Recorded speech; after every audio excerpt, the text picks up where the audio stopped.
Hey there, True Crime Podcast fans. It's Patrick and Jillian from True Crime Obsessed. Each week on TCO, we recap a true crime documentary everyone's talking about, and we do it with heart, sass, and just the right amount of humor. So if you like the kind of podcast where two good friends chat about a case in a thoughtful way that centers the victims, you really gotta check us out. Yeah, we cover the well-known cases that you hear about in the news and the underreported cases that desperately need more attention. For almost 9 years, we've been one of the most popular true crime podcasts out there. We have over 30,000 five-star reviews on Apple Podcasts, and our brand new YouTube channel has over 50,000 subscribers watching our full-length video episodes too. So find and subscribe True Crime Obsessed wherever you get your podcasts.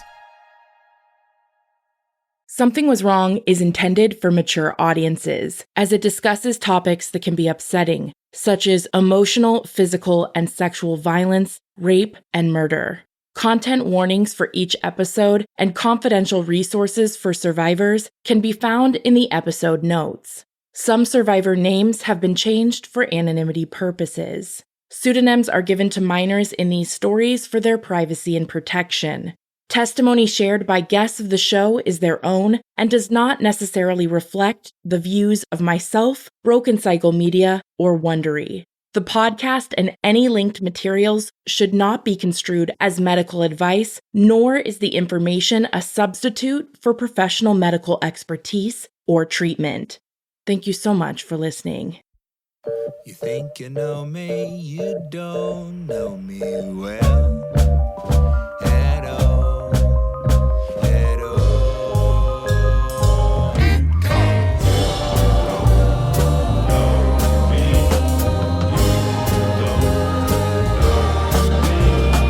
you don't know anybody till you talk to someone.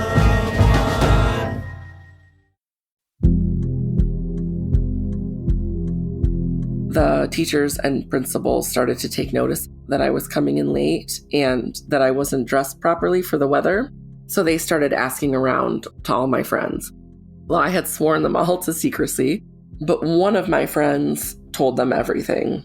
It was at that point they would interview me. They'd pull me out of class and I would go and talk to the school counselor, talk to the principals. Over the course of maybe a week, I just told them everything.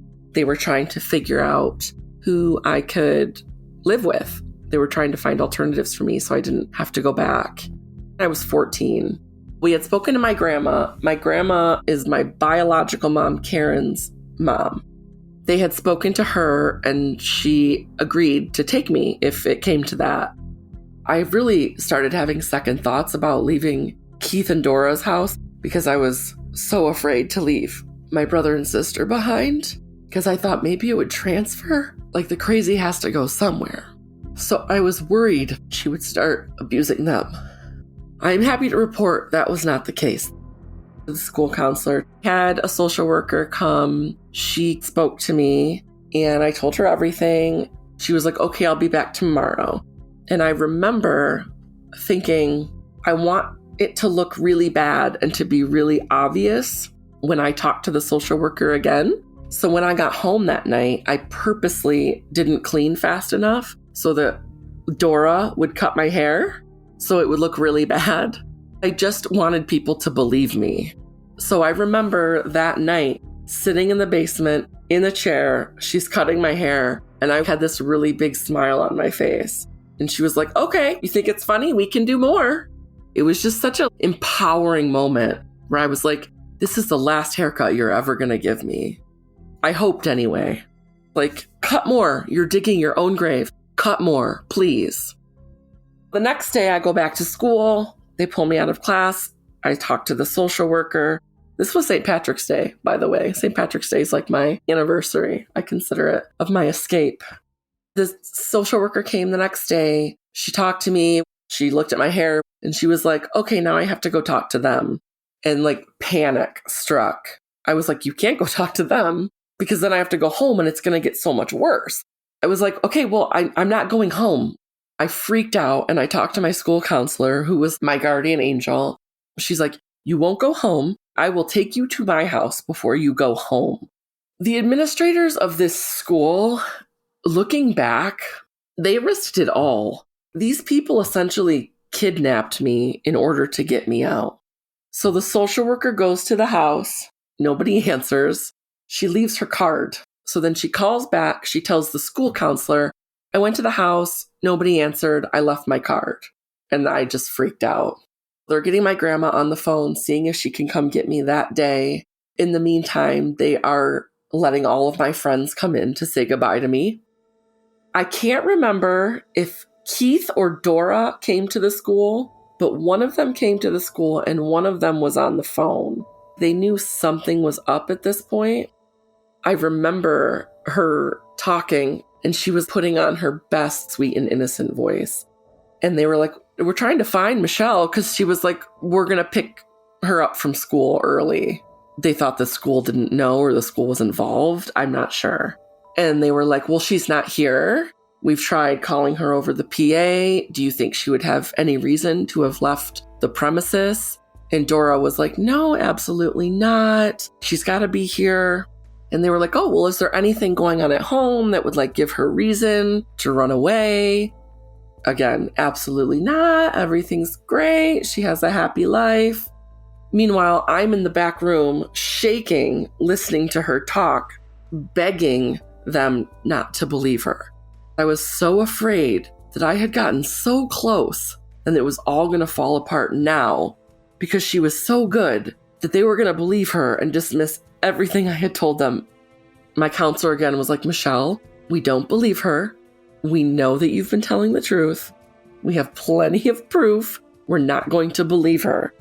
While this is going on, my grandma, they have her pull right up to the window and they have me climb out the window, get into my grandma's car and leave because they didn't want Dora or Keith to see me. And that was it. I never looked back. You go so many years screaming out like somebody do something.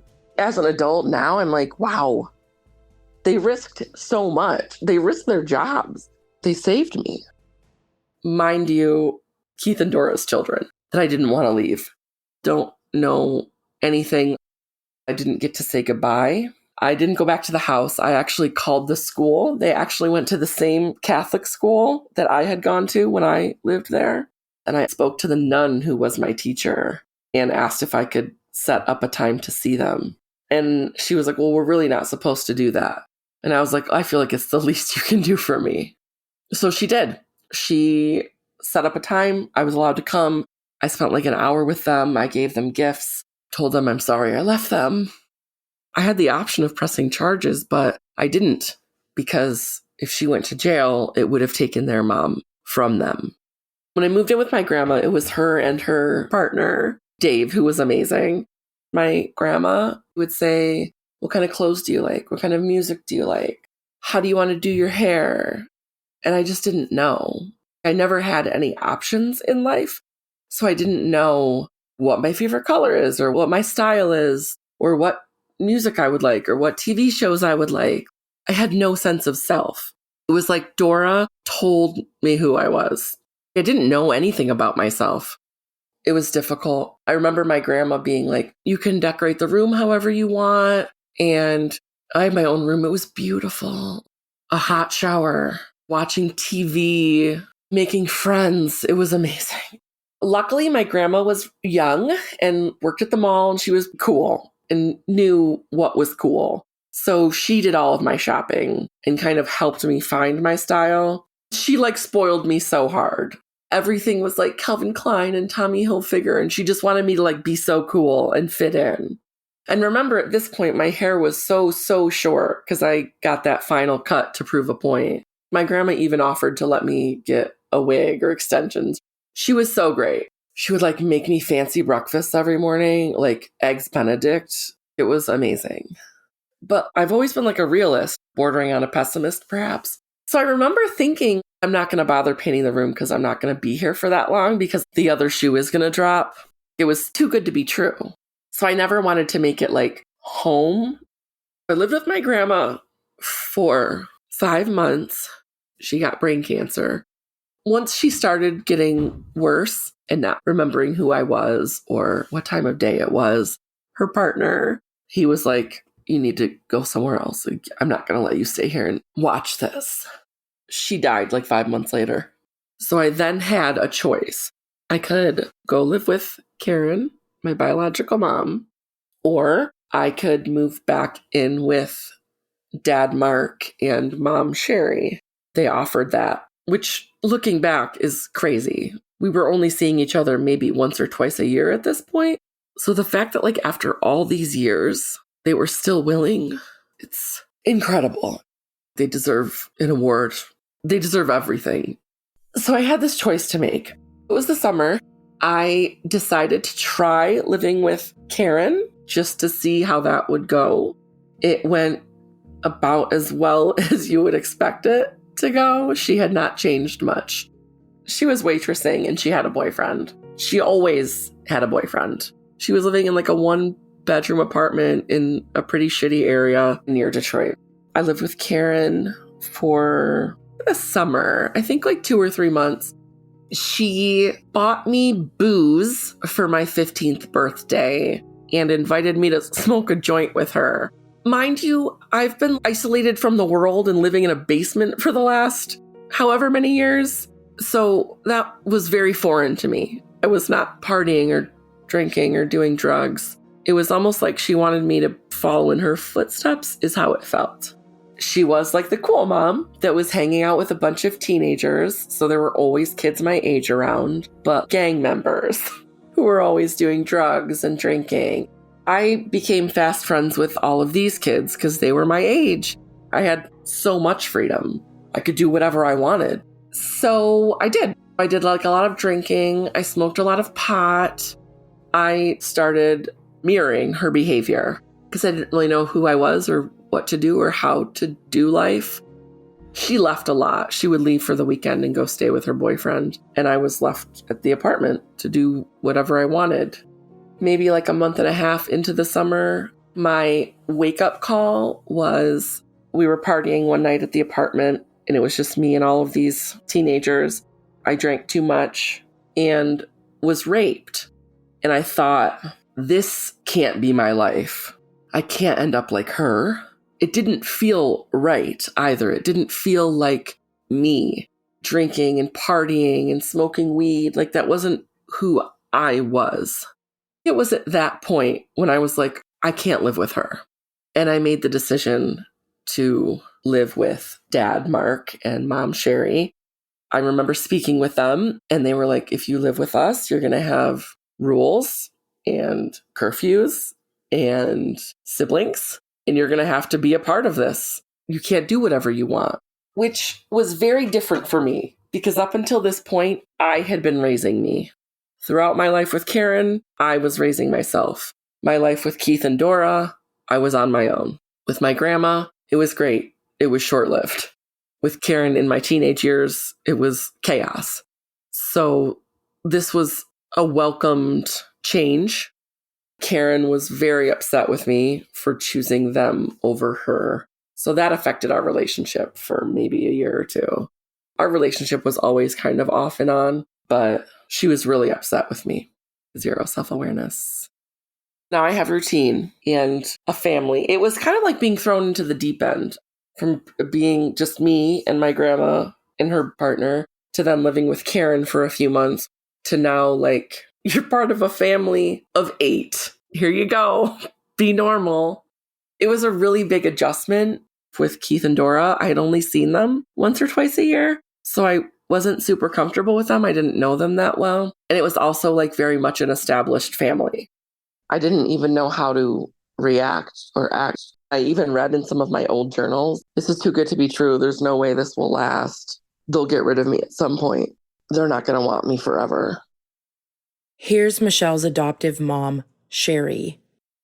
She kind of had to go through having a relationship with Karen because she was denied it for so long, and that is her biological mom. And then she chose to live with us, which is a very responsible thing to do when you're a young girl and you want to have a relationship with your mom, but she also experienced that. The only thing normal in her life was the weekends that she was allowed to stay with us. Any visitation she got here, it was always the same house, the same daily routine, food on the dinner table for everyone here. I don't care if you just walked in, welcome, sit down, have a plate. It was just a normal, loving family home, the only sense of family that she had through all those years.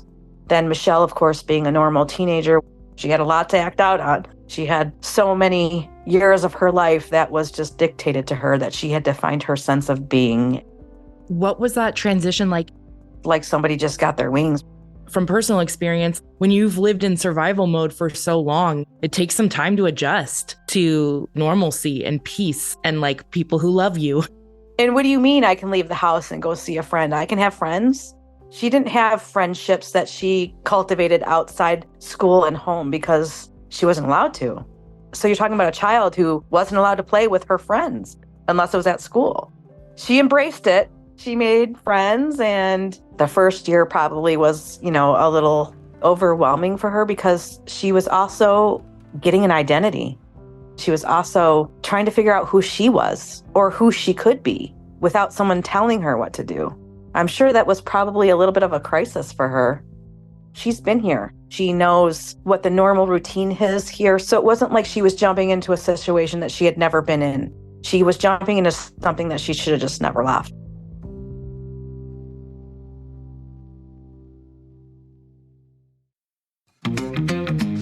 Hey there, True Crime Podcast fans. It's Patrick and Jillian from True Crime Obsessed. Each week on TCO, we recap a true crime documentary everyone's talking about, and we do it with heart, sass, and just the right amount of humor. So if you like the kind of podcast where two good friends chat about a case in a thoughtful way that centers the victims, you really got to check us out. Yeah, we cover the well-known cases that you hear about in the news and the underreported cases that desperately need more attention. For almost 9 years, we've been one of the most popular true crime podcasts out there. We have over 30,000 five-star reviews on Apple Podcasts, and our brand new YouTube channel has over 50,000 subscribers watching our full-length video episodes too. So find and subscribe True Crime Obsessed wherever you get your podcasts.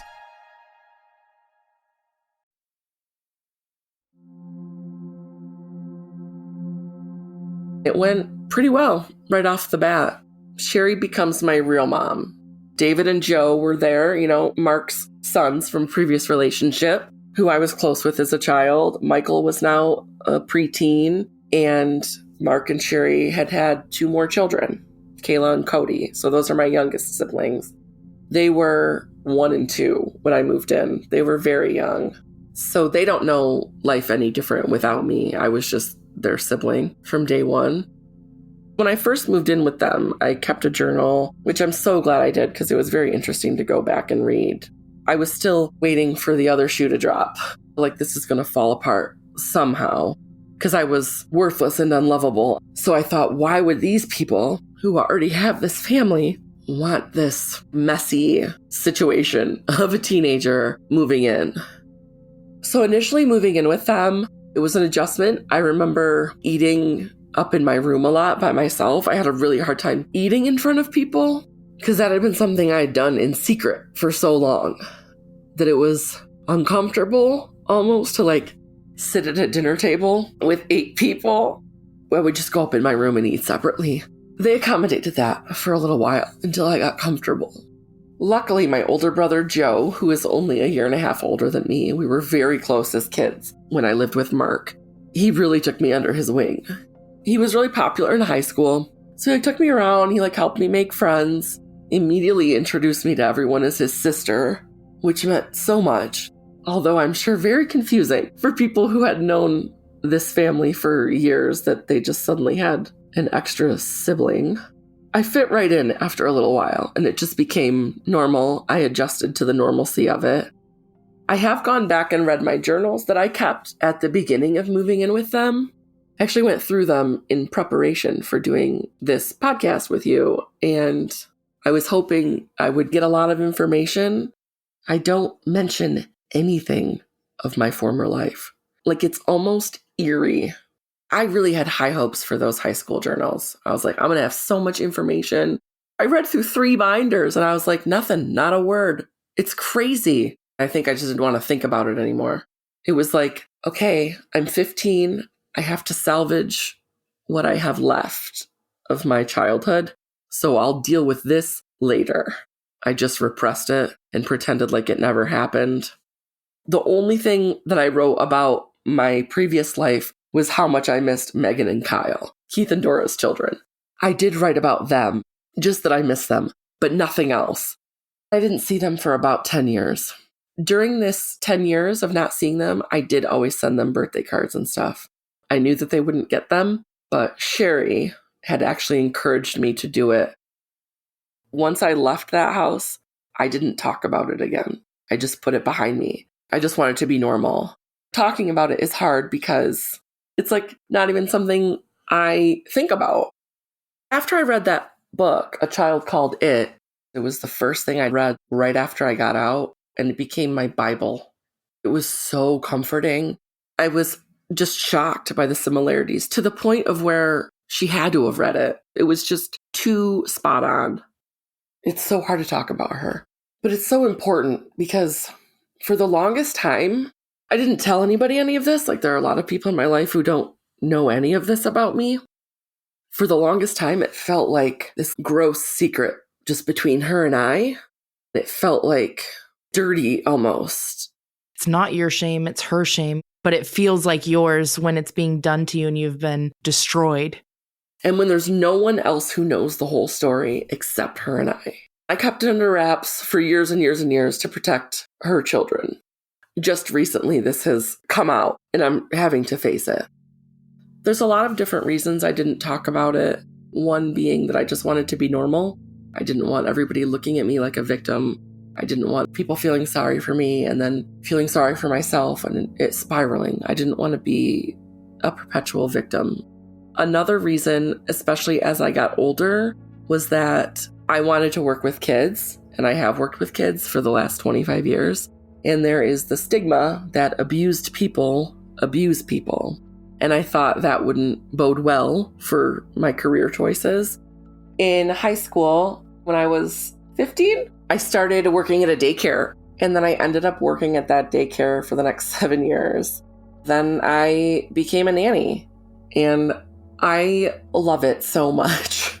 You just want to give what you didn't get. You want to be the adult you needed as a child.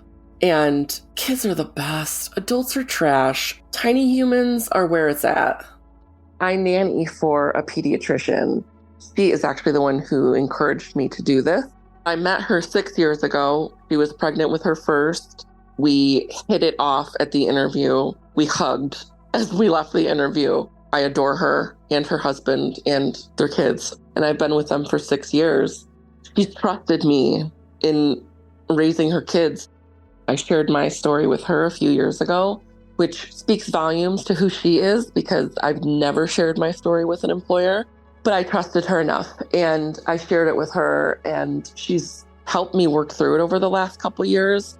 She trusts my opinion and respects it. And to me, that means so much coming from what I've come from, that there's this person who's a pediatrician who specializes in this, who asks me for my advice, which to me feels like I've come so far. And I just appreciate her and all her support. My name is Lillian, and I've known Michelle for 6 years. When I was pregnant with my son, I was literally sobbing constantly throughout the search of looking for a nanny. Like every nanny interview, I would get the heebie-jeebies and feel so sad that I wasn't going to be there for every day of his babyhood. Then Michelle reached out on care.com. When I talked to her on the phone, I just felt truly like a wave of peace and then excitement, like this is actually going to be okay. Then in the nanny interview, that really proved to be the case. I wasn't sobbing or panicking in the process of imagining her with my baby. I really feel like it was maybe we were soulmates or something. There are very few people I've felt connected to right away, and my husband was one, and Michelle was one. I just felt very safe with her. Michelle's background, was that something she shared with y'all right away, or is that something you kind of got to know about her as time went on?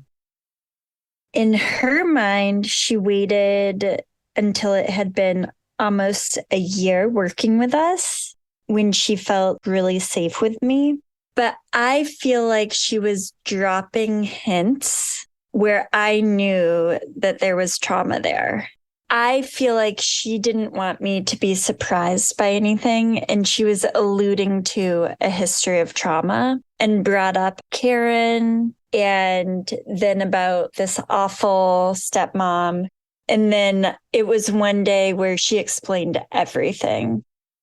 One of the reasons that Michelle's story stands out to me, not only because of the level of horrific abuse and nuances within it being different from a lot of the stories that I've reviewed personally, is also the fact that it is true that often people who abuse other people were abused themselves, but it's not true that most people who are abused go on to harm other people. And I think that's a really common misconception and a stigma that harms survivors in conversations a lot of the time. Given that you're a pediatrician, I think your insight is especially valuable. When you heard that from her, was there any part of you that had concern? Well, in med school, we used to have patient conferences where patients would come and talk to us about their experience living with whatever disease or surgery.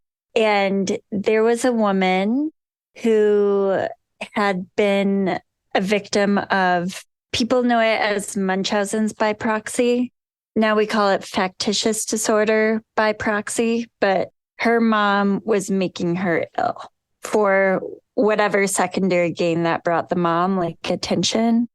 And it was horrific. Her mom was putting dirt and poop in her port and like trying to make it look like she had cancer. It was a really, really hard lecture to listen to and to sit through. At the end of the lecture, I went up and talked to the victim/patient. She said, I live my life in the open so that I can break the pattern. This is how we break the pattern. With Michelle, I've just had the experience over and over and over again that she is loving and kind with my kids. I feel safe with her, and my kids feel safe with her. You can kind of see when people make kids feel comfortable. I feel like a benefit is that she knows that feelings of self-worth matter. She stands up for my kids and teaches them to stand up for themselves, like in a fair, reasonable way. But she's not one of these meek kind of like pushover people. Not that there's anything wrong with that, but I want my children learning to advocate for themselves and to advocate for justice and not to be naive. I want my kids to love life and to like baseline be happy, but also if they see a warning sign, to stop and recognize it and change their behavior accordingly. And I think Michelle has that and is teaching them that. She's smart, so she's not going to just externalize and repeat behaviors. She's looked at what happened to her and pays attention to how it's affected her, and also pays attention to the extreme sense of justice that the heroes in her story have and how they advocated for her and saved her. I've gone to her with patients in situations where you feel powerless because basically the law respects the rights of adults, and then children can be treated kind of like property. She knows a ton about kids. So with certain behavior stuff, I can tell her about a patient and she can give parenting advice that resonates with me and makes a lot of sense. So I've gone to her with general pediatrician parenting advice. When there are kids that I've been worried about, where I can't call CPS because it's something intangible and vague, she's often validated concerns and had me follow up in ways that are more thorough and supportive than I would have ever thought to do if I didn't know her story. About 15 years ago, I was about 25. I found out from my uncle, who is Keith's brother. I randomly bumped into him. I found out that Keith had divorced Dora. So I took that as an opportunity to reach out and see if I could talk to the kids and see the kids again, who were now 18 and 15. It was really awkward at first, but we cultivated a relationship. However, there was always this thing we just didn't talk about. I think they knew that something was wrong, but they didn't know the extent of it. They knew that I had issues with their mom, but I don't think they knew much beyond that. And I don't think they wanted to know, which is fair. So I promised myself that I wouldn't tell them anything unless they asked. Because she was an okay mom to them. She was a normal mom to them. In order to hurt her, I would have had to hurt them. And I wasn't going to do that. I had come too far. It was always top priority to protect them. So I did. I never told them anything. Throughout this time, I have also maintained a relationship with Keith. Once I got a hold of him to try to get the kids back in my life, we had a conversation. I realized that he didn't know everything. He knew enough. He was obviously remorseful and upset. He was shocked by a lot of it. He didn't know she didn't let me in the house. He didn't know I was spending hours and hours at the library. He didn't know I was walking to school. He didn't know that she was waking me up in the middle of the night. He just cried and cried and cried and was so apologetic and remorseful and has been since then. I wanted to maintain a relationship with the kids, and I just accidentally started having a relationship with him, a friendship. He was not my dad. He isn't my dad. He'll never be my dad. Mark is my dad. Then recently, a few months ago, my sister, Megan, Dora's daughter, was getting married. My sister is now 30, and my brother's 33. They're old enough to understand now. I wasn't ever going to tell them unless they asked, but her wedding was approaching, and I had heard from a mutual friend that she wanted me to be her maid of honor in her wedding. And I thought, okay, she really doesn't know anything. Not only could I not be her maid of honor, I couldn't attend her wedding. I can't be in the same room as Dora. I can't do it.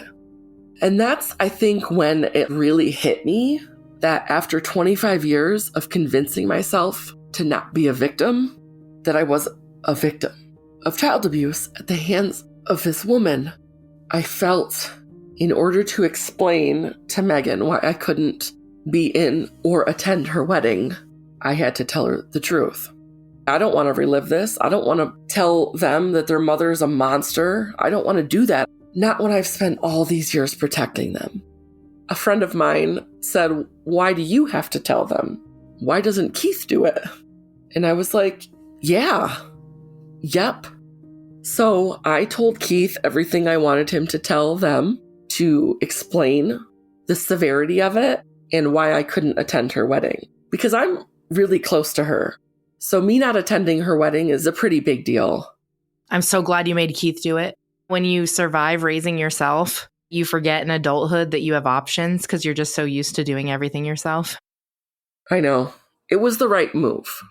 He wasn't one of the people in my life where I was like, oh, I can turn to him to do this for me. That's not who he is to me, so it didn't occur to me. So when it came time for him to have this conversation prior to her wedding, I kind of gave him a list and I said, don't give them all the gory details, but give them enough that they understand the severity of it, that CPS was called multiple times, that child abuse charges were going to be pressed, that it wasn't just like, oh, I was a teenage runaway and I just didn't get along with their mom. So he set it up. He talked to them and their significant others, especially because she's getting married, right? So her soon-to-be husband is going to be part of this family. And he has the right to know too. So he sat down, had this conversation with them. He called me and let me know how it went. He said he told them some of the stuff, but at one point they were like, okay, that's enough. He was like, do you want me to keep going? And they were like, no. And then they brought some stuff up that they had repressed.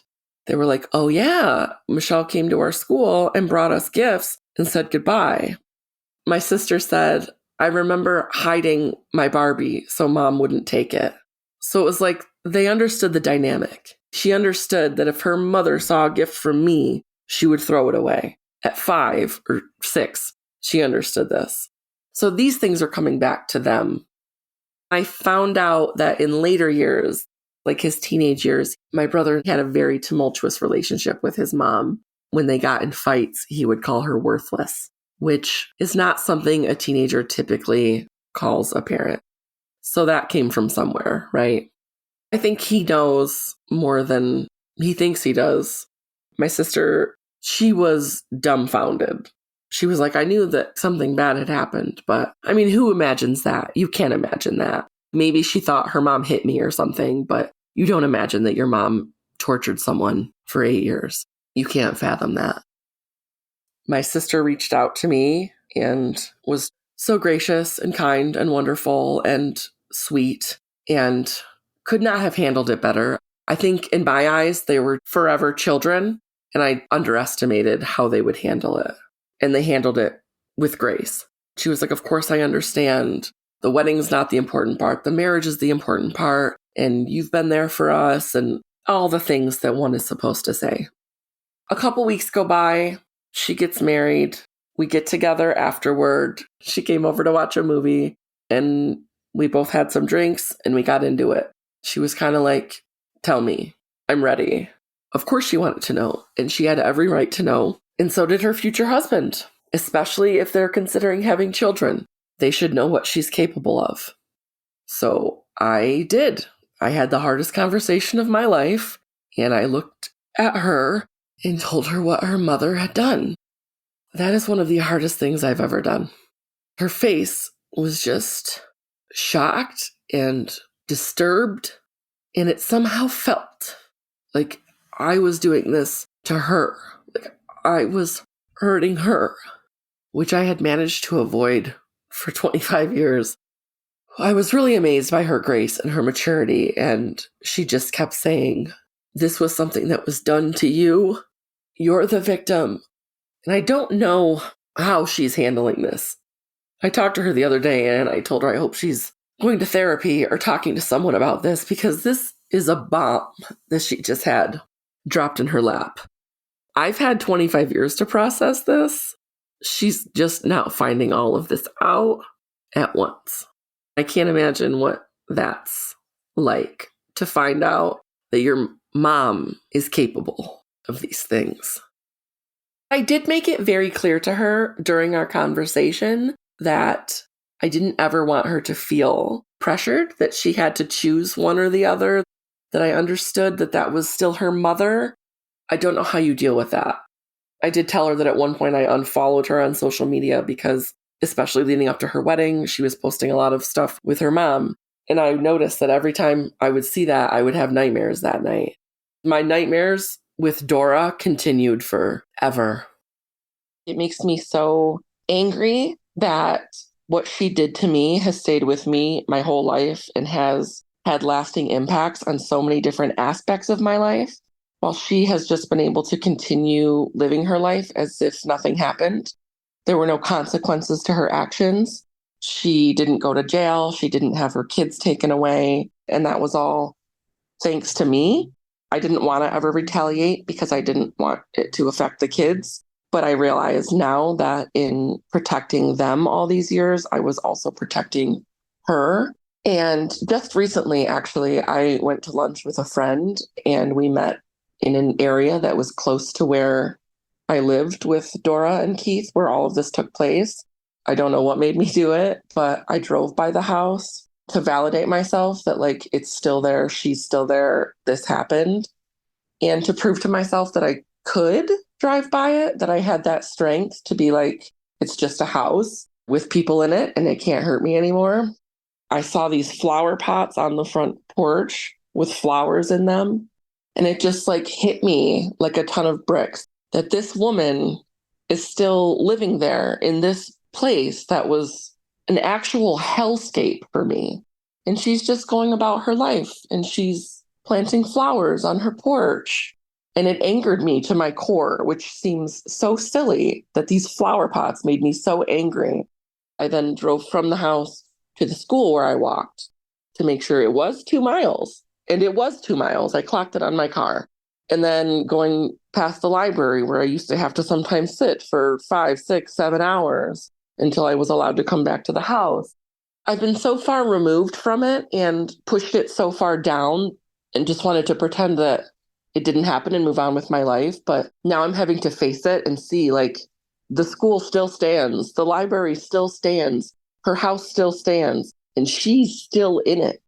The fact that she's just out here doing the same shit every day that I'm doing in my life seems so unfair that I've had to live with this and carry this. The fact that she's not in jail, it angers me to my core.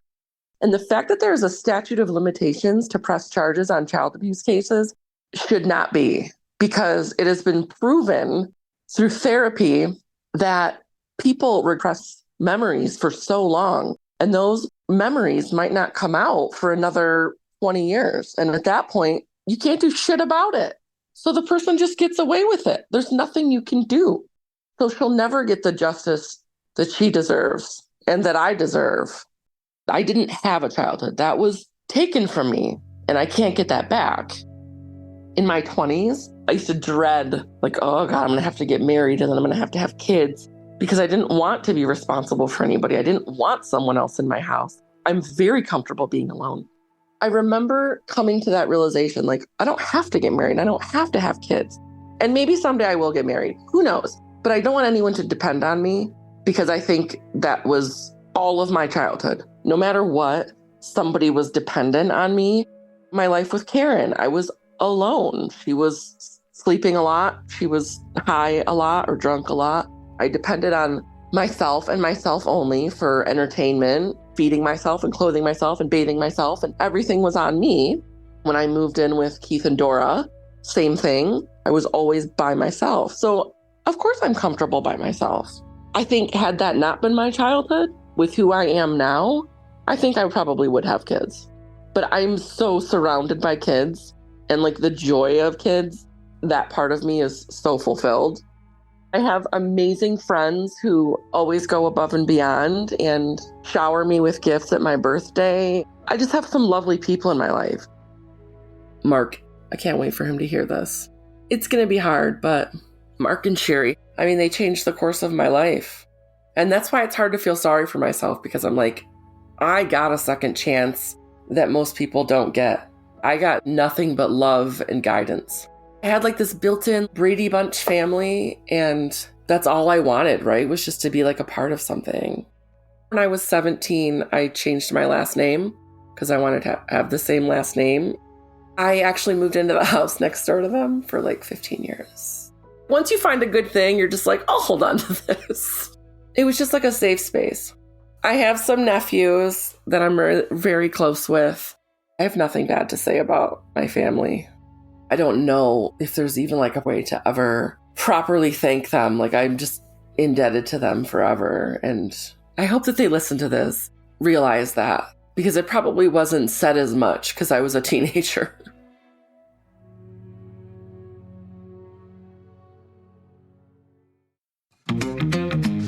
Hey there, True Crime Podcast fans. It's Patrick and Jillian from True Crime Obsessed. Each week on TCO, we recap a true crime documentary everyone's talking about, and we do it with heart, sass, and just the right amount of humor. So if you like the kind of podcast where two good friends chat about a case in a thoughtful way that centers the victims, you really got to check us out. Yeah, we cover the well-known cases that you hear about in the news and the underreported cases that desperately need more attention. For almost 9 years, we've been one of the most popular true crime podcasts out there. We have over 30,000 five-star reviews on Apple Podcasts, and our brand new YouTube channel has over 50,000 subscribers watching our full-length video episodes too. So find and subscribe True Crime Obsessed wherever you get your podcasts.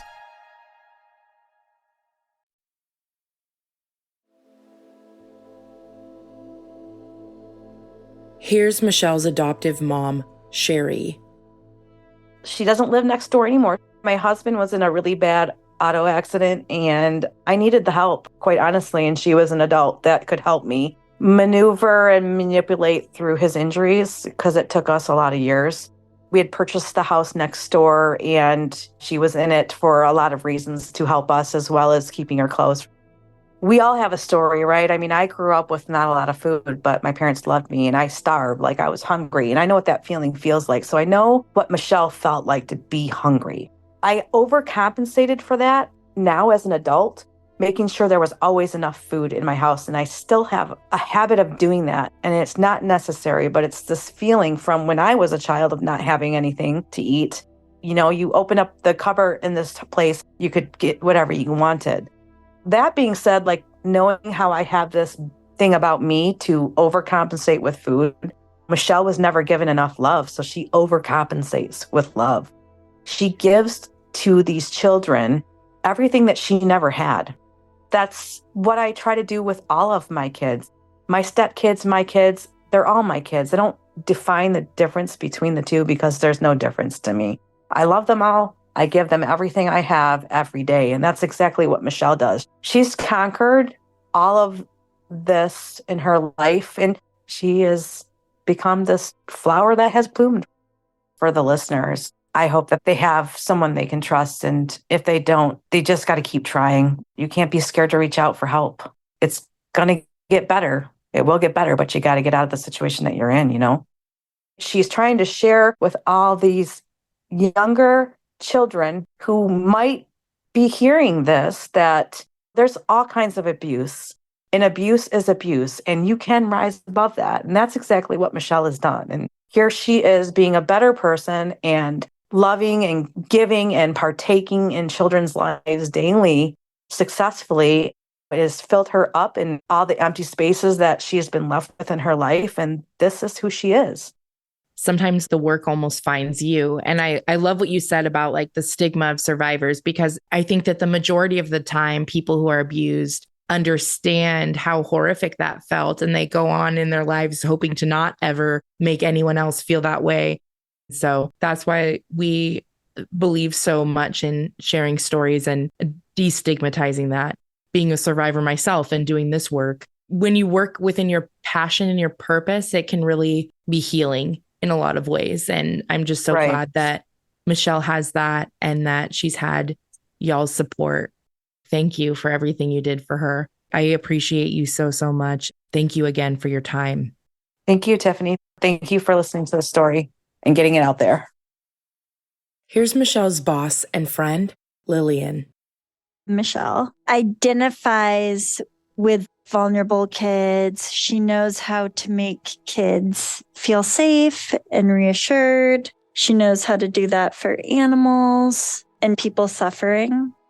There have been times where people could not say the right thing to me. Michelle was there with me through 2 miscarriages, and like the second time, it was going for ultrasounds multiple times a week with like a heartbeat, but a heartbeat that was not viable or healthy. People didn't want to hear it, and people didn't want to accept the reality that I knew about that heart rate. And then that would make me feel guilty. And Michelle just knew how to be and process with me and sit with me and not try to like invent a different way to think of it or talk about it.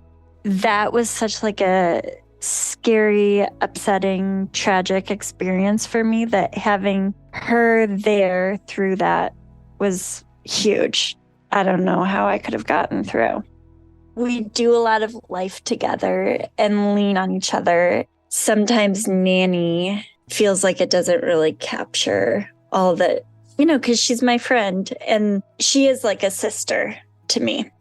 I think that perspective, being able to like see something that sucks ass and weather through it as it is, not everyone can do that, but she's been to dark places and seen dark shit and knows that it's part of life, and it makes her like a very safe person when you're suffering. I think it's a next level virtue to be able to set your own comfort aside and help someone or be there for someone. When I tell people I'm a pediatrician, some people like screw up their face and they're like, I could never see kids being sick. I don't know how you do it. And I'm like, well, I want them to be better. They're the population I care about the most and feel most just driven to help. that's such a place of privilege to be like, I'm filtering out that sad stuff from my existence because I'm better off not knowing it and leaving it to another person to handle, process, think through. And no one ever talks about that depending on the relationship, it can be kind of a betrayal to not listen. I feel like people telling their stories is really important. She always says, you accepted me despite this abuse. It's really sad that that was even something that had to enter her mind. She chose love and goodness coming out of this. She's become like a Sherry, like a safe, saving person, not a criminal instigator, torturer. I just think it's absolutely astounding that Michelle has taken her experience and now uses it to teach other people how to be better. Sharing stories is prevention in so many ways. Exactly. I'm glad I had those med school lectures, seeing victims speak and talk about breaking the cycle, because I recognized that in her. Children need to be treated well because that actually has tangible medical effects. Their brains are growing and developing. They're learning to trust people. When children suffer trauma, including emotional trauma, it sets them up for all sorts of worse health outcomes down the road. So we should treat verbal abuse, emotional abuse as abuse that stands up in a court of law.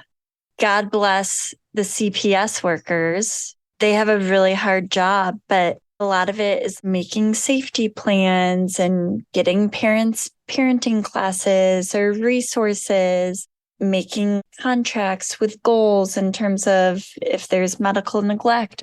But it's just not a system that pays attention to the complete needs of a kid.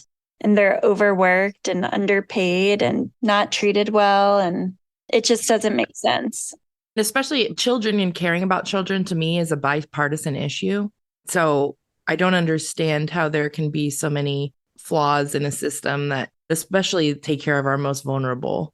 We need to start from the ground up. But I do feel like if we could just recognize that emotional abuse is abuse and that matters in a court of law, that would be like a very productive start.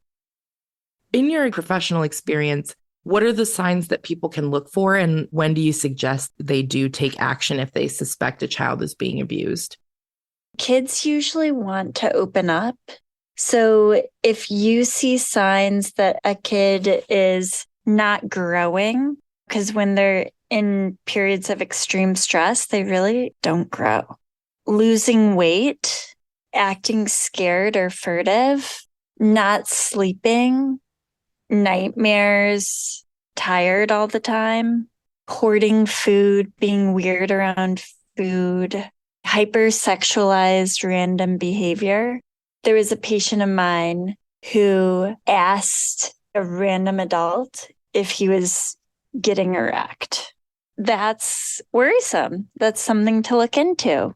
Having weird pains, they can like somaticize where something hurts, like they have headaches or belly aches, and there's not a medical cause for it, but it might be that that's the way their body is manifesting the stress, the emotional distress, just with that mind-body connection.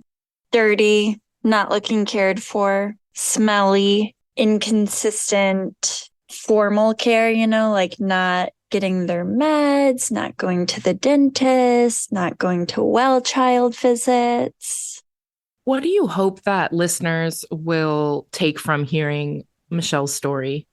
I wish it could be like a PSA, different childhood abuse stories, so that we could learn to recognize patterns, learn to believe children, how to translate what they're trying to tell us, to advocate for them and to help them, not let things go on for as long as they can in stories like Michelle's.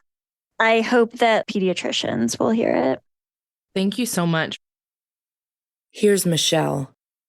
Recently, I wanted to face things with Dora and I wanted to write a letter.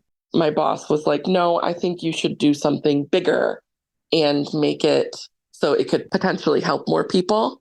She said it's really important as a pediatrician to hear stories like this because it helps them know what to look for. This type of abuse was so different. It wasn't as obvious. She told me that she's called CPS now for things she wouldn't have in the past. So she's already changed the way she practices medicine, which is amazing for me to hear. Because again, if anything light can come from this darkness, then it won't feel like it was all for nothing. I want her to listen to it, and I want her to hear every single thing she did. I will be writing her a note when this airs. Do you know what she used to always say to me? And whenever I was leaving the house, she would say, keep your mouth shut. What happens in this house stays in this house. Loose lips sink ships. So I'm going to write her a letter that says, loose lips sink ships. And that's it. I'm not going to let her hatred and disgustingness spread to me. Instead, I'm going to go the other way, and I'm going to spend my life nurturing kids. The little boy that I nanny is 6 years old, and his mom and I were talking about something like a Facebook nanny group, and they were talking about spanking. And I was telling her about it, and he's 6, and he goes, what's spanking? And she goes, it's when people hit their kids. He looks at me and he goes, people hit kids? And I was like, well, not all kids, just their own kids. And the look on his face, he couldn't believe it. He goes, people hit their own kids? This is the generation of kids we need. That's all I want. Spread awareness to people about how it's not necessary to put your hands on your kids ever. I've been doing this for 25 years. I've raised countless children. I've never laid my hand on any of them. They're all well-adjusted adults. They're all amazing kids. There's a mutual respect. And I also stay up to date on the neuroscience of children's brains and how they understand this and they don't understand that. And it completely changes your perspective. When a 2-year-old isn't listening to you, instead of getting frustrated, now I know they can't listen to me. They don't have impulse control. I have to help them. Then it becomes about you helping them instead of you punishing them. Your brain makeup completely changes in that regard. And then you parent entirely differently, and it becomes so much easier when you put it in that perspective. I hope that this just shows people that you can take something negative and always have the opportunity to turn it into something positive. Had you seen me as a 7, 8, 9, 10-year-old child, you would never assume that I would be someone who would grow up and help other people raise their kids. As a nanny, I'm always out at parks and at functions with the kids. And I see so many parents who are defeated and frustrated, and they look like they're at their wits' end. So if I can help people, that's all I want to do. And to see them come out the other end brings me so much joy to know that now I've changed a family dynamic and potentially someone's childhood means so much to me. My goal is to spread awareness about how we can parent purposefully. There are ways to keep our homes calm so no one is flying off the handle. And I'm hoping the more I can spread this, the more it will spread to other people. But it's something I'm very, very passionate about. In the pre-interview, I felt so seen by you because I was like, well, I didn't want to tell people because, you know, and you go, because of the look. And I was like, yes, because of the look.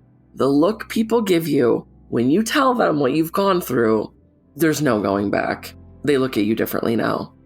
This is not our shame, but it feels like it is. And when we're conditioned to feel that way, of course. And it just is heartbreaking that you have to navigate this.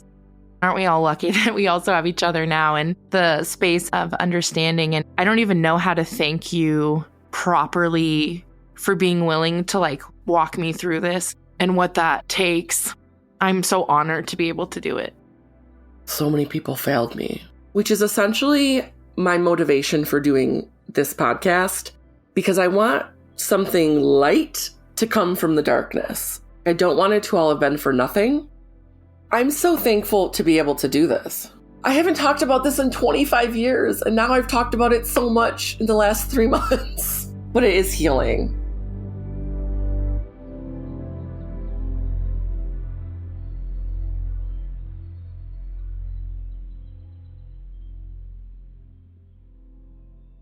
next time on Something Was Wrong. He just started screaming at me. He took both of the cups from the middle and threw them at my face.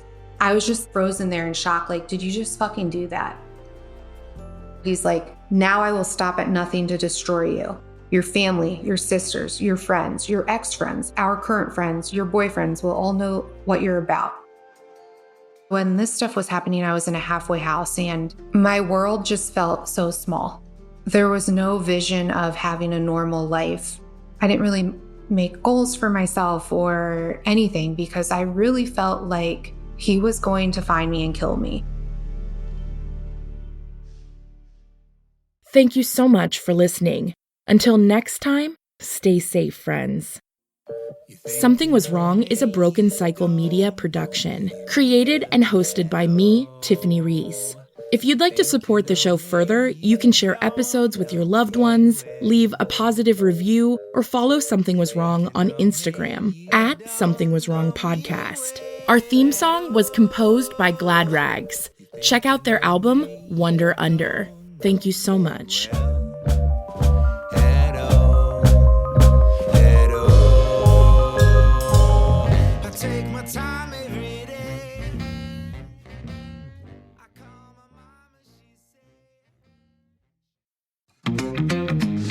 Hey there, True Crime Podcast fans. It's Patrick and Jillian from True Crime Obsessed. Each week on TCO, we recap a true crime documentary everyone's talking about, and we do it with heart, sass, and just the right amount of humor. So if you like the kind of podcast where two good friends chat about a case in a thoughtful way that centers the victims, you really got to check us out. Yeah, we cover the well-known cases that you hear about in the news and the underreported cases that desperately need more attention. For almost 9 years, we've been one of the most popular true crime podcasts out there. We have over 30,000 five-star reviews on Apple Podcasts, and our brand new YouTube channel has over 50,000 subscribers watching our full-length video episodes too. So find and subscribe True Crime Obsessed wherever you get your podcasts.